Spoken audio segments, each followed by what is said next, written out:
How I almost got trapped in an arranged marriage. I grew up in a cult that believed, among other things, that women were the property of men and children were the property of parents. So as an unmarried daughter, I was basically a cherished slave. I ran the house, meal planned, cooked, and even homeschooled my youngest siblings, all while trying to homeschool myself through high school. Having grown up my whole life this way, I didn't even know the law would have been on my side if I had decided to defy my parents and move out when I turned 18. My parents constantly reminded me that until they gave me away to a husband, I was still their child and would obey them as the mouthpieces of God in my life. One day, my parents told me they had received a phone call from the parents of another family we knew. Their oldest son, Guy 1, had noticed me and wanted permission to court me, so per protocol, the parents would talk to each other, then each talk to their kids, and arrange the whole thing. My mom was beaming with pride, but I thought about it for a little bit and said I didn't want to do it. Mom's smile disappeared and she cried, "What? Why?" I gave her my reasons. Very good ones, I thought, but my mom wasn't satisfied and told me I was not allowing God to work in my life and that I should just obey them and trust that God's will would be done. Being the good girl I was, I relented and said yes. Then followed a week or two of awkward family gatherings between our two houses, because this version of courtship never allowed for the couple to be alone together. I tried to ease the tension by telling funny stories and encouraging other family members to talk, but only received stern rebukes from his mother, who very clearly did not approve of me. Once she said, "We don't believe in practical jokes, so we are not impressed by that story." I mumbled that I wasn't trying to impress them, and they could talk about anything they wanted, but no one did. Another time I was alone with his mom in the living room, and she stated, "I only had 2 requirements on the girl he chose. 1, that she came from a good family, and 2, that she knew her Bible. And you have both of those, so I'm not going to say anything." I was confused at feeling so rejected when I didn't even want this in the first place. I mean, really, who was courting who?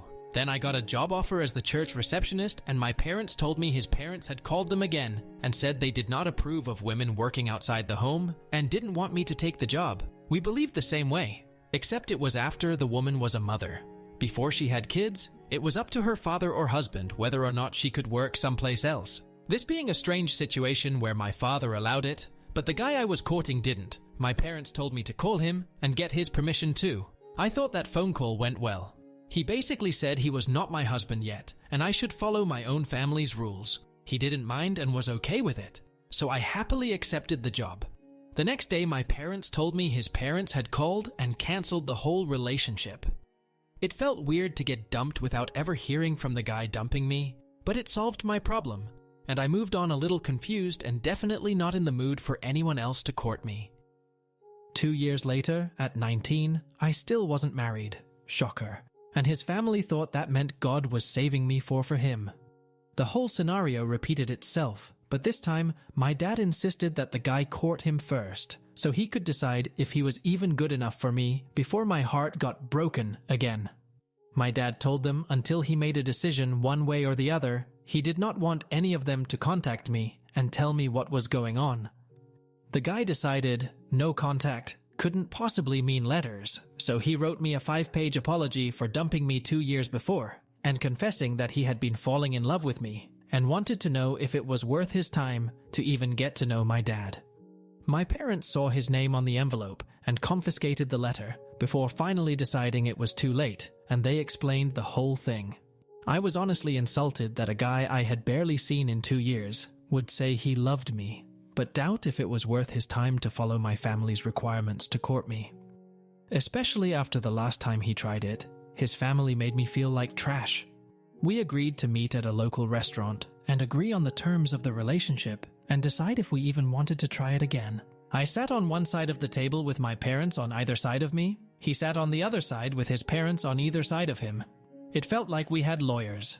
His dad immediately started yelling at my dad for denying his son and saying it was so obvious that I wanted this and he was holding me back. My dad is a quiet man and he sat there like an angry stone while this man yelled at his face in the middle of the restaurant. It got so heated and embarrassing, the guy who liked me excused himself to the bathroom to throw up.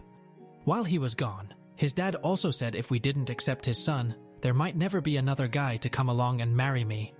This made me laugh, because I wasn't that desperate to just accept the first guy to ask, just because I was scared no one else would. I didn't care if I ever got married or not, even though I didn't dare tell anyone else that. The evening ended with an agreement that we would pick up where we left off. We thought that meant more courtship. They thought they already did courtship, so now it was an agreement to get engaged. The mistake quickly revealed itself a few days later, when another guy friend I had, Guy 2, emailed my dad himself and asked permission to court me. My dad told me I should tell Guy 1 and ask him if I could stay friends with someone who liked me, but who I had rejected. Guy 1 came up with what I thought was a pretty good plan. My dad would tell Guy 2 that I was already courting someone else, and then I could introduce him to some of my other friends, and then maybe he would leave on his own. I thought that was brilliant, and my dad spent the rest of the evening writing a tactful reply to the new guy. Guy 1 was now aware that I had friends who were not female. Their family believed guys and girls could never be just friends, so I was essentially cheating on him with 20 other guys. He called me the next morning, 6 days after I had agreed to this courtship, and asked my permission to ask my dad's permission to ask me to marry him. Basically, the lamest over-the-phone proposal ever. He said he was in love with me, and we didn't have to get married right away, but that I would just be his, and have a ring on my finger, so no one could take me away from him. I told him I was flattered that he thought he loved me, and I wished I could say I loved him back, but I didn't. It had only been 6 days, and I hadn't even decided how I felt about him yet. His voice changed instantly, and he angrily snapped, asking if I was still talking to Guy 2 who also liked me. I was shocked. I had never seen this side of him before. That's why it should take longer than 6 days to find a spouse, kids. I tried telling him that my dad had only just replied to his email, and I hadn't had a chance to introduce him to my friends yet. He said, "That wasn't the plan. We agreed you wouldn't talk to him anymore." I shut him down and said, "Whoa, I'm only doing what you told me to do. We are not engaged yet. I talk to lots of guys and it doesn't mean anything romantic. We're just friends." His voice quieted down, but still sounded bitter, and he said, "Well, if you can't agree to not talk to any other boys and only talk to me, maybe we shouldn't call this courting right now." His voice quieted down, but still sounded bitter, and he said, "Well, if you can't agree to not talk to any other boys and only talk to me, maybe we shouldn't call this courting right now." "Maybe we shouldn't," I replied. We agreed that I would take a week to think about it, and call him when I had made my decision. Marry him, and forsake all the male friends I had known since I was 5, or cut off the relationship for the second time. I told my parents what happened, and they tried to convince me to just do what he wanted, but I finally yelled at them for the first time in my life that I was not going to marry anyone I did not love. My dad was angry, but my mom sent me to my room and said we could talk about it later. I had a week after all. I was very sad. The only reason I was considering it was because my parents insisted it was God's will, and I really wanted to do what God said. But at the same time, this family seemed even more strict than my own, and I would also miss all my old friends. There was so much to think about. About an hour later, I got 2 calls from Guy 1's mother, which I let go to voicemail. I didn't want to talk to her right then. Next thing I know, my little brother came up holding the house phone, saying it was Guy 1's mom, and she demanded to talk to me. She scolded me for a long time, saying I had cheated on her son and that he had called off work this morning because he was worried sick over calling me and asking me to marry him. She all but called me a harlot because of all the guys I was talking to, while I tried to tell her I was not in a relationship with any of them. Guy's mom: "You cheated on him. You are in a relationship with every person you meet." Me: "But not every relationship is a romantic one." Guy's mom: "Between guys and girls, yes. For example, my husband is my best friend, and I would never talk to other men, and neither would your mom." Guy's mom: "Between guys and girls, yes. For example, my husband is my best friend, and I would never talk to other men, and neither would your mom." Me: "Oh yes, she would. She talks to other men all the time, and she's friends with lots of people." Guy's mom: "Well, I'm shocked. I honestly thought better of her than that." Guy's mom: "Well, I'm shocked. I honestly thought better of her than that." She then demanded to know why I needed 7 days to pray about whether or not to marry her son. She then demanded to know why I needed 7 days to pray about whether or not to marry her son.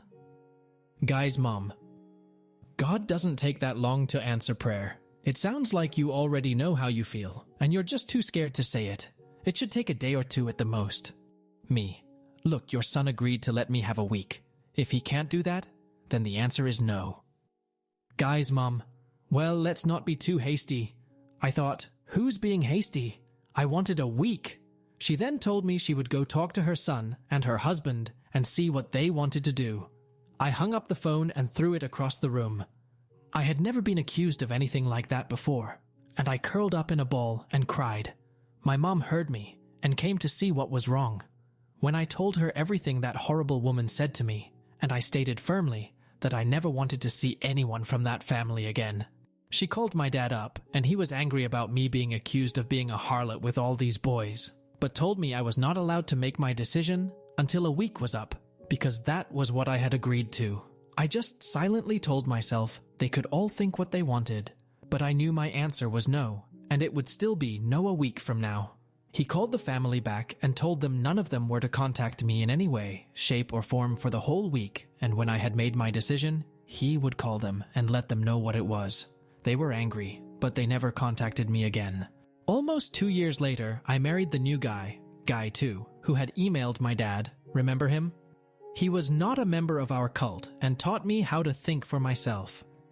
Our courtship looked a lot more like dating than anything else, and made a lot of people upset, but we didn't care. We just celebrated our 10th anniversary, and we have 3 sons. I feel like I was rescued.